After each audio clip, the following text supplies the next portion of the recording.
I am going to explain you sterilisation, जो कि microbiology का इम्पोर्टेंट टॉपिक है। तो इसके अंदर मैं कुछ डेफिनेशंस को एक्सप्लेन करूँगा जो काफ़ी इम्पोर्टेंट है। फर्स्ट है आपका definition of sterilisation, complete destruction of all micro organism, कि पूर्ण रूप से सभी सूक्ष्म जीवों का नष्ट करना क्या कहलाता है? स्टेरिलाइजेशन कहलाता है। या you can say it is a process in which all viable life form are killed और रिमूव्ड। यह एक प्रोसेस होता है जिसके अंदर सभी प्रकार की जीवित जो लाइफ होती है माइक्रो ऑर्गेनिज्म की, उन्हें किल्ड किया जाता है या उनको हटा दिया जाता है, तो क्या कहलाता है? स्टेरिलाइजेशन कहलाता है। नेक्स्ट ले रहे हैं sterility, total absence of viable micro organism called as a sterility. It is a absolute term. Sterility का मतलब क्या होता है कि सभी प्रकार की जो वायबल माइक्रो ऑर्गेनिज्म का अनुपस्थित होना या उसके अंदर नहीं रहना क्या कहलाता है? स्टेरिलिटी कहलाता है। Next aseptic technique, it is a procedure in which prevent और stop the access of microorganism into the product. क्या कह रहा है कि एक ये प्रोसीजर होता है जिसके द्वारा माइक्रो ऑर्गेनिज्म को रोका जाता है प्रोडक्ट्स की पहुंच से, या यू कैन से कि उसे दूर रखा जाता है प्रोडक्ट्स के से। क्लियर? तो एसेप्टिक टेक्निक क्या होती है? जैसे कि हम ऑफिशियल थिएटर के अंदर जो कि एसेप्टिक टेक्निक के अंदर ऑपरेशन किया जाता है, जिसके अंदर माइक्रो ऑर्गेनिज्म को पहुंचने से रोका जाता है, जिसे एसेप्टिक टेक्निक का नाम दिया गया। नेक्स्ट है एंटीसेप्टिक और disinfectant, both are same thing but minute सा डिफरेंस है, तो हमें याद रखना है। Antiseptic chemical agent use to destroy micro organism in living thing. क्या कह रहा है कि एंटीसेप्टिक जो कि केमिकल एजेंट होते हैं जो सभी प्रकार के माइक्रो ऑर्गेनिज्म को मारते हैं on the living thing like a cell और टिश्यू। क्लियर?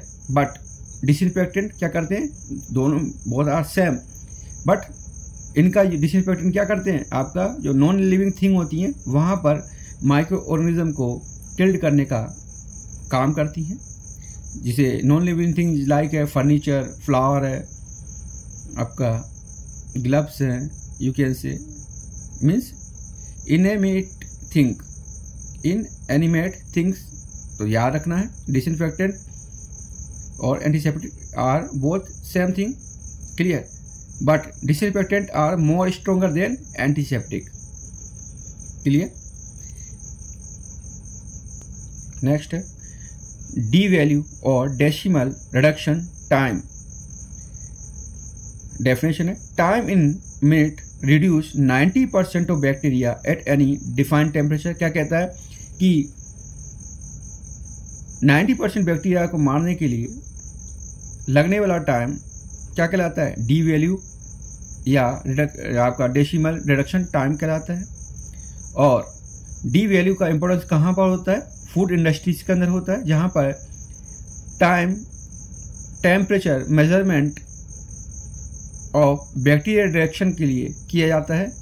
क्लियर? टाइम और टेम्परेचर का मेजरमेंट किया जाता है वहां पर कि बैक्टीरिया कितने समय के अंदर किस टेम्परेचर पर वो किल्ड होगा। तो ये फूड इंडस्ट्री के अंदर डी वैल्यू की बहुत इंपॉर्टेंस होती है। नेक्स्ट थर्मल डेथ टाइम,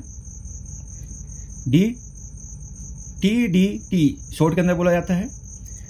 तो इसकी डेफिनेशन है amount of time is required in specific condition destroy 100% bacteria और spore specific type at temperature. क्या कह रहा है कि amount of time required to destroy 100%, मतलब टोटल जितनी भी स्पेसिफिक बैक्टीरिया है या स्पोर है उनको नष्ट करने के लिए कितना टाइम लगता है, वो थर्मल डेथ टाइम कहलाता है। तो इम्पोर्टेंट है कि दोबारा रिपीट कर रहा हूँ कि अमाउंट के में कितना टाइम रिक्वायरमेंट होगा कि स्पेसिफिक कंडीशन के अंदर स्पेसिफिक बैक्टीरिया को किल करने के लिए 100%। नेक्स्ट जेड वैल्यू और थर्मल डिस्ट्रक्शन वैल्यू, तो वेरी इंपॉर्टेंट है, कई बार एग्जाम के अंदर आ जाता है। तो change in temperature required to produce 10-fold change in D value.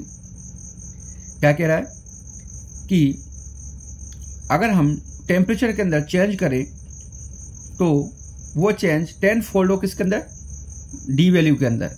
Clear?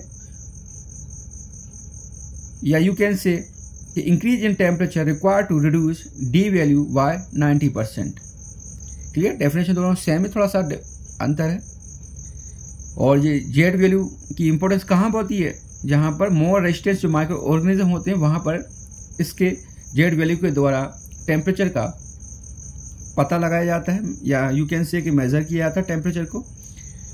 और inactivation factor equal to initial viable micro organism upon final viable micro organism, ये इसकी आपका इनएक्टिवेशन फैक्टर होता है, जो F इजिकल टू 10 की पावर T अपॉन D, जो T को टाइम इन मिनट होता है और D वैल्यू होती है। क्लियर? तो आप इसे याद रखना है। जेड वैल्यू कई बार एग्जाम के अंदर आ चुका है। क्लियर?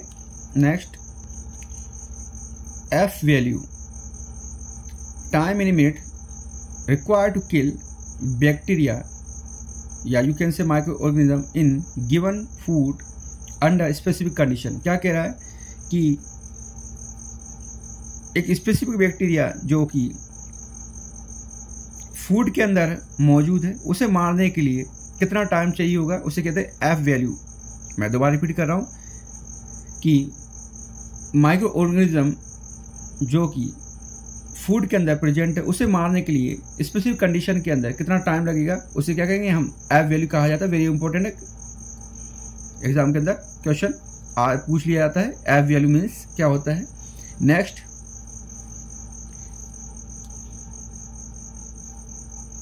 क्यू और temperature coefficient equal to time to kill at x degree centigrade upon time to kill at 8 degree x degree centigrade plus 10 degree centigrade, मतलब 10 आपका यहाँ पर इंक्रीज हो जाएगा 10 डिग्री सेंटीग्रेड टेम्परेचर, तो उसे क्या कहेंगे हम, इसका टेम्परेचर कोफिशिएंट कहा जाता है। नेक्स्ट डेफिनेशन है ड्यू पॉइंट, जो कि कई बार एग्जाम में पूछ लिया जाता है। डेफिनेशन है the temperature at which object start to condensate. क्या कह रहा है कि ऐसा टेम्परेचर जहां पर ऑब्जेक्ट क्या हो जाता है, कंडेंसेशन होना उसका स्टार्ट हो जाता है, उसी क्या कहते हैं हम, ड्यू पॉइंट कहा जाता है। इसकी एक और डेफिनेशन है the air needs to be cooled to achieve a relative humidity of 100% at constant pressure पर। क्या कह रहा है कि जो एयर है उसको कूल्ड होने के लिए 100% ह्यूमिडिटी प्राप्त करने के लिए जो टेम्परेचर चाहिए होता है उसे क्या कहते हैं, ड्यू पॉइंट कहा जाता है। Next air can hold a certain amount of water in evaporate form. The amount of water that air can hold depend on temperature. क्या कह रहा है कि जो एयर होती है वो कुछ अमाउंट के अंदर वाटर को इवेपोरेटिव फॉर्म या स्टीम फॉर्म के अंदर होल्ड करके रखती है, और अमाउंट ऑफ वाटर जो होल्डिंग कैपेसिटी होती है एयर की वो डिपेंड करता है किस पर, टेम्परेचर पर। क्लियर? तो आप इसे याद है, तो steam thermal energy equal to heat of vaporization होता है। नेक्स्ट